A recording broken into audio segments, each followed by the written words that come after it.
1953's Man in the Attic is based off of a novel called The Lodger.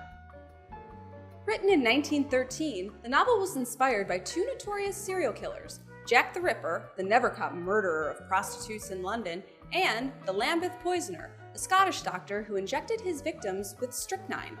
Written by Marie Belloc Lowndes, the book was a massive success and won critical praise. The first movie version of the story was actually a silent motion picture and happens to be the first movie directed by Alfred Hitchcock.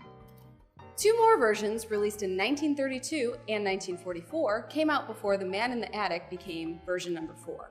Man in the Attic is very similar to the 1944 take on The Lodger. So similar, it almost uses the same script, was shot on the same sets, uses the same musical score, and reuses the same police chase footage. Jack Palance was born Vladimir Falinuk, the child of Ukrainian immigrants in 1919. The 6'4" actor had a very unique look, possibly due to his earlier career as a boxer. But after an especially brutal knockout, he decided to hang up the gloves and try his luck at acting. His big break came when he was hired as an understudy to Marlon Brando in the Broadway run of A Streetcar Named Desire, a role he eventually took over. When he made the jump to Hollywood, it only took him until his third movie to receive a nomination for Best Actor in Sudden Fear, and another nomination the following year for his role in Shane. It would be 40 years later he would get his third nomination and a win for the movie City Slickers.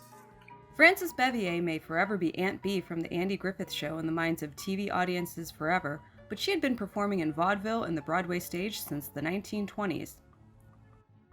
Her first movie role was in the sci-fi classic The Day the Earth Stood Still.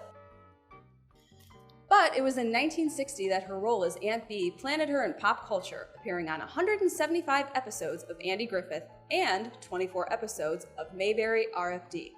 Although she won awards and fans with her role, it was a major source of frustration that she would never again play anything but Aunt Bee. At the end of her life, she retired to the North Carolina mountains, where she lived on her own with 17 cats.